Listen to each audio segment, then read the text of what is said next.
अब आज capital structure and लिभरेजमा भ्यालु अफ फर्मको न्युमेरिकली हिसाब गर्ने हो। त्यसमा भ्यालु अफ फर्मलाई केले डिटरमाइन गर्छ भन्ने कुरा हामीले अलिअलि डिस्कस गरेका थियौँ। भ्यालु अफ फर्म भनेको चाहिँ एमपिएसले डिफाइन गर्ने भनेको थियो। भ्यालु अफ फर्म भीलाई चाहिँ मार्केट प्राइस पर सेयरले चाहिँ मार्केट क्यापिटलाइजेसन, यो मार्केट क्यापिटलाइजेसन भनेको चाहिँ MPS into number of share हो। यो एमपिएस नै डिटरमाइन गर्ने मार्केट प्राइस पर सेयरले नम्बर अफ सेयर कति छ त्यो कम्पनीको, एमपिएस कति छ त्यही कुरा हो। अब यसलाई यो एमपिएसले डिटरमाइन गर्ने भनेको दुईटा कुरा, एउटा form related information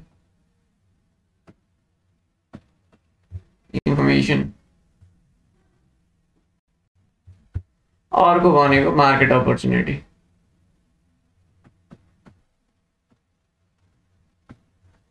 form related इन्फर्मेसनलाई हामीले के भन्छौँ, यदि पोजिटिभ गयो भने बजारमा यसले यो कम्पनीको सेयरको मूल्य बढाउँछ, डिमान्ड बढाउँछ, यसले एमपिएस बढाउँछ। नेगेटिभ गयो भने यसले एमपिएस घटाउँछ। मार्केट अपर्च्युनिटी केएम हो, बजारको ब्याज दर हो। यो यदि केएम बढ्यो भने सप्लाई अफ क्यापिटल घटेको भन्ने बुझिन्छ। त्यो हुँदाखेरि मार्केटमा प्रेसर पनि कम पर्छ, त्यही भएर एमपिएस घट्छ। यदि केएम के छ भने घट्यो भने एमपिएस बढ्छ। यही कुरा हामीले के छ फर्स्ट युनिटमा मजाले डिस्कस गरेका थियौँ। यो डिस्कस गर्ने बेलामा चाहिँ युज अफ डेप्थ पनि एउटा फ्याक्टर हो। यो फर्म रिलेटेड इन्फर्मेसनमा यूज ऑफ डेप्ट और capital structure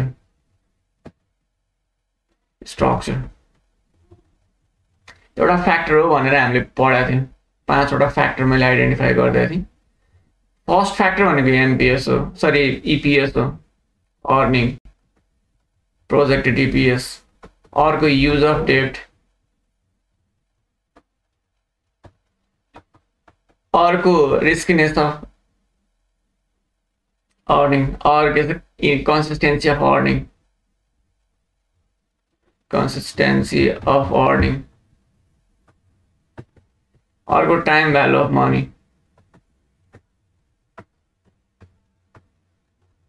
consistency of earning भनेको प्रोजेक्ट रिलेटेड कस्ट हो है, प्रोजेक्ट रिलेटेड रिस्क हो, प्रोजेक्ट इनहेरिटेन्ट रिस्क। त्यसपछि फाइनली डिभिडेन्ड पोलिसी। यो रिभ्यू मात्र गरेर लेखिराख्नु पर्दैन है। यसले चाहिँ के छ, यो फर्मको इन्टरनल इन्फर्मेसन जे भयो भने यही पाँचवटा कुरालाई इम्प्याक्ट गर्छ। यिनीहरू चाहिँ बेसिक कुरा। यसले चाहिँ के गर्छ भन्दाखेरि फर्मको भ्यालुलाई डिफाइन गर्ने कुरामा एकदम बेसिक फ्याक्टर भनेको यो पाँचवटा फ्याक्टर हो भनेर मैले भनेको थिएँ। अब हामीले यहाँ हेर्छौँ, के हेर्छौँ भन्दाखेरि अप्टिमाइजेसन गर्न खोज्छौँ। अब युज अफ डेप्टले के गर्छ, यसलाई एक्सप्लोइट गर्न सकिने भएको कारणले गर्दा यसले इपिएस पनि बढाउँछ, अर्निङ पर सेयर बढाउँछ, डेप्टको मात्रा बढ्दै जाँदा। त्यसले चाहिँ के गर्छ भन्दाखेरि युज अफ डेप्ट बढ्दाखेरि चाहिँ लिभरेज पनि बढ्छ, त्यसले अर्निङ पनि बढाउँछ, त्यसले रिस्क पनि बढाउँछ। डेप्टको मात्रा बढ्नु भनेको रिस्कको मात्रा बढ्नु हो नि। यो युज अफ डेप्ट भनेको leverage risk, financial leverage risk हो, फाइनेन्सियल लिभरेजको कुरा हो। कन्सिस्टेन्सी अफ अर्निङ भनेको चाहिँ फेरि के छ भने अपरेटिङको पार्टको कुरा हुन्छ। यो दुईटा है यसरी कनेक्टेड हुन्छ, कन्सेप्चुअली कनेक्ट हुने हो।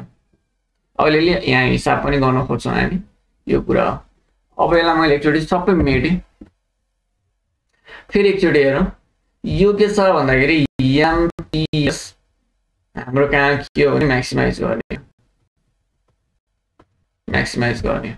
यो एमपिएस म्याक्सिमाइज कुन बेलामा हुन्छ भन्दाखेरि डब्लुएसिसी मिनिमम भएको बेलामा। एमपिएस को फर्मुला पनि यहाँ के छ भन्दाखेरि लेखेको छु मैले, मार्केट क्यापिटलाइजेसन और एमपिएस P0। यसलाई P0 भन्छ हामीले हिसाब गर्दाखेरि चाहिँ इपिएस बाई केई, कस्ट अफ इक्विटी। यो कहाँबाट आएको भने D1 के minus G.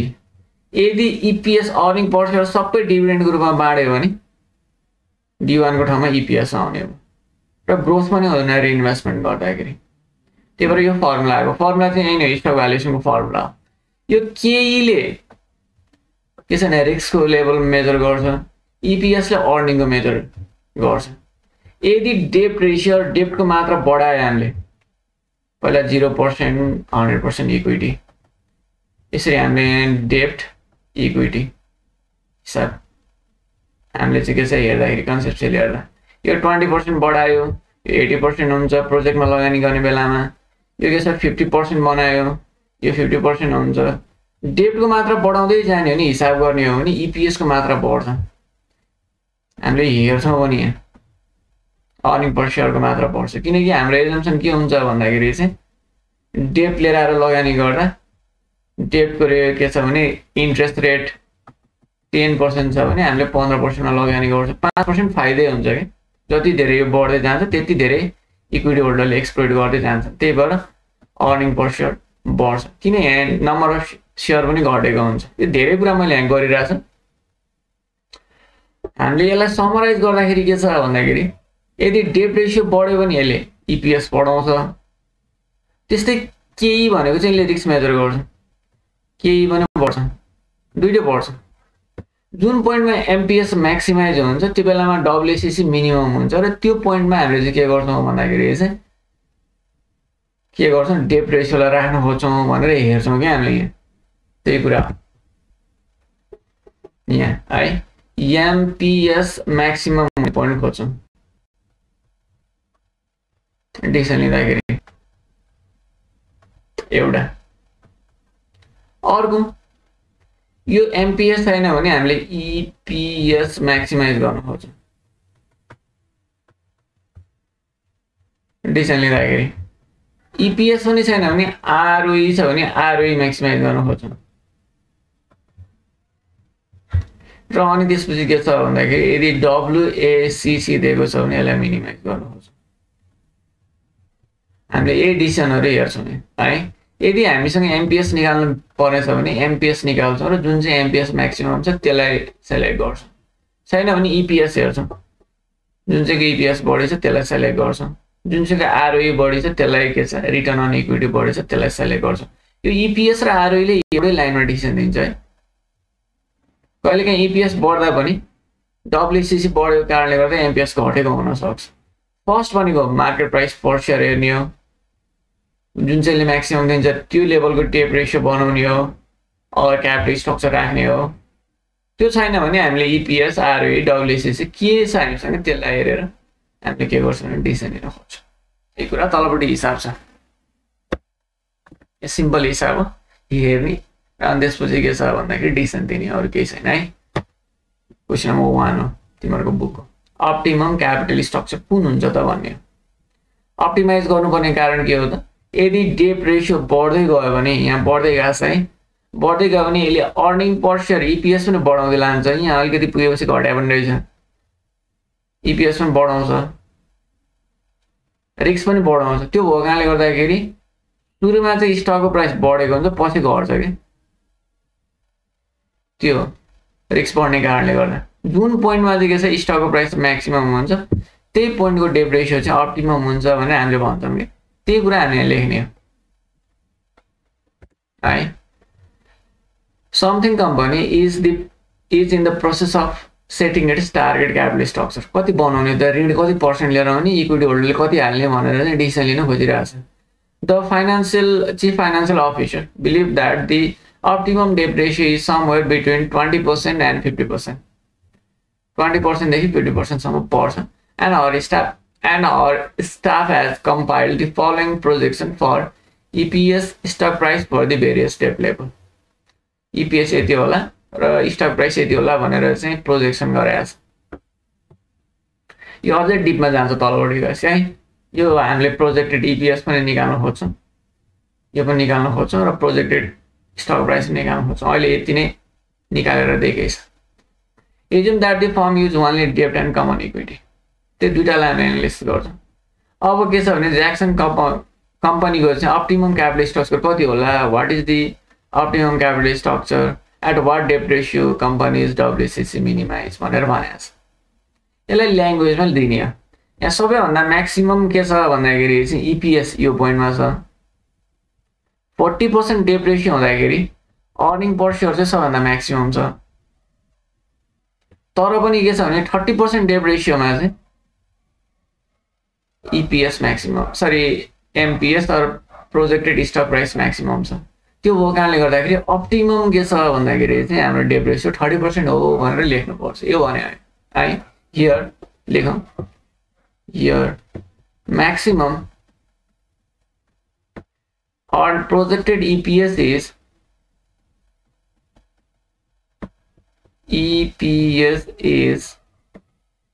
at 30% sorry 40% debt ratio. 40% debt ratio भएको बेलामा चाहिँ EPS maximum छ but projected stock price is maximum at stock price is maximum at 30% debt ratio. Therefore 30% debt and 30% debt and बाँकी 70% चाहिँ के हुने भयो त कमन स्टक है common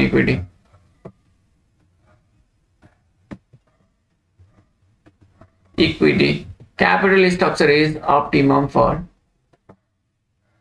equity is optimum for लेखे नि हुन्छ यतिकै for the company. अब यहाँ अर्को पनि सोधेको छ at what debt ratio is the company's WACC minimized. जुन पोइन्टमा चाहिँ के छ भन्दाखेरि प्रोजेक्टेड स्टक प्राइस म्याक्सिमम हुन्छ त्यही पोइन्टमा चाहिँ के छ भन्दा WACC मिनिमाइज हुन्छ भन्ने कुरा हामीले यहाँ लेख्ने at 30% debt ratio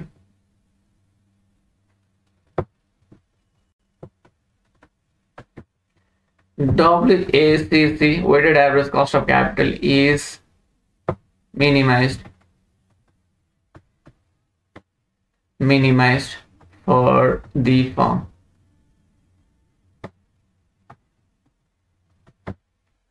भनेर यसरी लेख्नु पर्यो जुन पोइन्टमा चाहिँ के छ भन्दाखेरि एमपिएस म्याक्सिमम हुन्छ त्यही पोइन्टमा चाहिँ WACC मिनिमम हुन्छ भन्ने हाम्रो यहाँ ठीक छ यति नै हो लेख्ने तिमीलाई कहिलेकाहीँ 2 नम्बरमा यो क्वेशन आउन सक्छ हामीले म्याक्सिमाइज गर्ने पहिलो पार्ट भनेको एमपिएस त्यसपछि इपिएस एमपिएस छैन भने इपिएस पनि छैन आरओई छ भने आरओई म्याक्सिमाइज गर्ने र अनि WACC छ भने WACC लाई मिनिमाइज गर्ने जुन चाहिँको WACC weighted average cost of capital minimum छ त्यसैलाई सेलेक्ट गर्ने त्यो चाहिँ गर्ने है यसरी डिसिजन दिने लेख्नुपर्छ अब अर्को चाहिँ अलिकति सोलुसन गर्नुपर्ने खालको छ इन बेसिसमा फटाफट गरिदिन्छ साह्रै भ्या तिमीले भ्या सर ल अर्को हेरौँ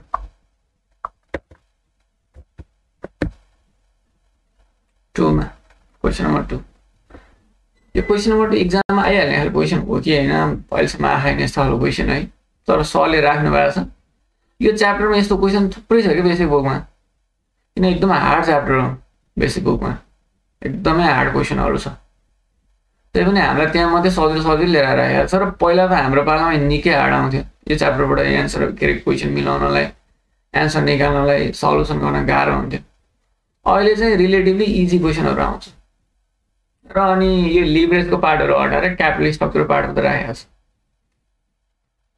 इक्जाममा चाहिँ त्यो मात्रै आउने र तिमीहरूको अब अर्को साल होइन त्योभन्दा अर्को सालदेखि कोर्स पनि चेन्ज भएको छ कर्पोरेट फाइनेन्सको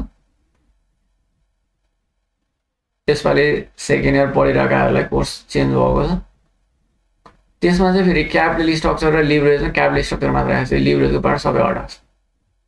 त्यही भएर तिमीहरूलाई पनि क्वेसन चाहिँ त्यो क्यापिटल स्ट्रक्चरको मात्र आउँछ जस्तो लाग्छ मलाई, इजी हुन्छ त्यसपछि अलि। क्वेसन नम्बर 2 यही क्वेसनहरू है, त्यो क्यापिटल स्ट्रक्चर क्वेसन अघि गरेको क्वेसन।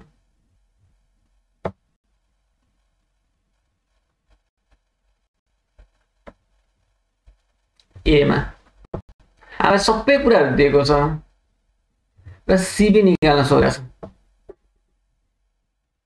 सिबी निकाल्ने फर्मुला सिम्पल इजी फर्मुला छ, कोएफिसिएन्ट अफ भेरिएसन। अब यसमा मैले यस्तो खालको फर्मुला लेखेको कि तिमीले गरिसकेका छौ भने एजम्सनमा है, यहाँ हामीलाई एउटा इपिएस दिएको छ, त्यसको प्रोबेबिलिटीहरू छ, इपिएस को फर्म ए को, फर्म बी को, फर्म सी को इपिएस यति यति होला भने प्रोजेक्सन हामीले गरिरहेका छौँ, त्यसको प्रोबेबिलिटी दिएको छ। अब प्रोबेबिलिटी दिएको छ भने त्यसले प्रोबेबिलिटीले एडजस्ट गरेर एक्सपेक्टेड निकाल्ने, हामीले रिटर्नमा पनि त्यही गरिरहेको थियौँ। र माथि प्रायः सबैको दिएको छ, एउटाको दिएको छैन। कुन चाहिँको दिएको छैन? सी को देखाएन है। एमा given the following information calculate the expected value for firm C EPS भनेर सोधेको छ।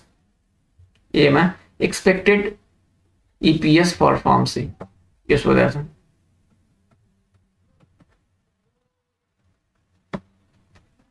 फर फर्म सी यसलाई हामीले के भन्ने भन्दाखेरि EPS C,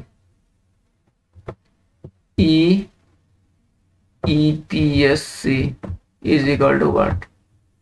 is equal to simple formula लगाउने summation probability into EPS C. Simply यो प्रोबेबिलिटी इन्टु यो प्लस यो इन्टु यो प्लस यो इन्टु यो प्लस यो इन्टु यो प्लस यो इन्टु यो हामीले गरेकै हो नि हैन इन्भेस्टमेन्टमा। 0.1 इन्टु सी गरेर त माइनसमा छ है त्यो 2.4 प्लस 0.2 यो माइनसमा भएको घट्छ 2 इन्टु 1.35 प्लस 0.4 इन्टु 5.1 प्लस यसलाई सिधा हो है, मैले सल्युसन गरेर भ्याउँदिनँ कि जस्तो लाग्यो। यो इन्टु यो प्लस यो इन्टु यो यति गर्दा नि हुन्छ, कति आउँछ निकाल। यो पनि रुपिसमै आउँछ। यो कति आउँछ यहाँ दिएको रहेछ rupees 5.1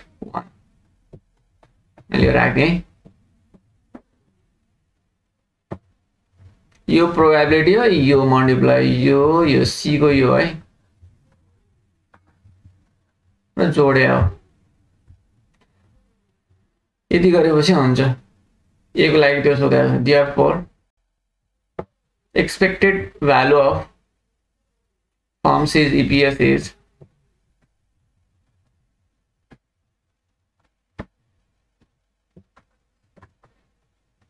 form C's is rupees 5.1। अब बी नम्बरमा discuss the relative riskiness of the three firm A B C earning भनेर सोधेको छ। यो भनेको कोएफिसिएन्ट अफ भेरिएसन निकाल भने। बी नम्बरमा हेर relative riskiness of firm C's, relative रिस्किनेस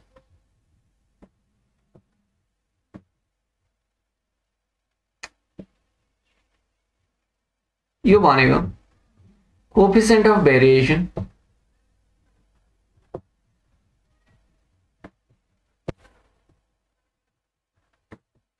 CV A is equal to what? CV B is equal to what? CV C is equal to what? के हो त CV को formula? CV is equal to standard deviation यहाँ सबै दिएको छ है हामीलाई। CV A is equal to sigma A risk by written हो नि त हैन, सिग्माले रिस्क मेजर गर्छ। रिटर्न EPS एक्सपेक्टेड EPS ए निकाल्दियो, दिएकै छ है हामीलाई, यो पनि दिएको छ, यो पनि दिएको छ। 3.61 divided by 5.10 पर्सेन्टमा हुँदैन, यो पनि रुपिसमै हुन्छ। यसको रुपिस, यसको भ्यालु हुँदैन, सरी सिबी को भ्यालु हुँदैन। 1 युनिटको कम्प्यारिजन हो यो। पर्सेन्टेजमा पनि भन्न सकिन्छ, रुपिसमा पनि भन्न सकिन्छ। यसरी सबै गर है। अब सिबिबी भनेको सिग्मा बी डिभाइड बाइ, जुन चाहिँ कम आउँछ त्यो सेलेक्ट हुन्छ, किन रिक्स छ नि माथि। सिबीले नै रिक्सै मेजर गर्ने, पर युनिट रिक्स।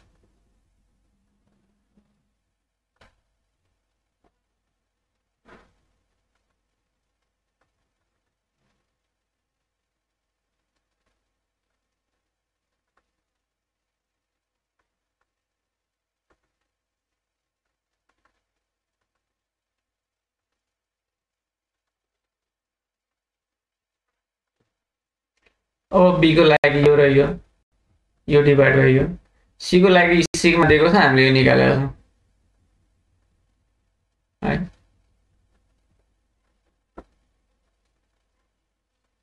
सी को लागि चाहिँ सिग्मा चाहिँ दिएको छ, एक्सपेक्टेड इपिएस चाहिँ हामीले निकालेका छौँ, त्यसलाई हेरेर गर्ने। ल यसलाई यति गर।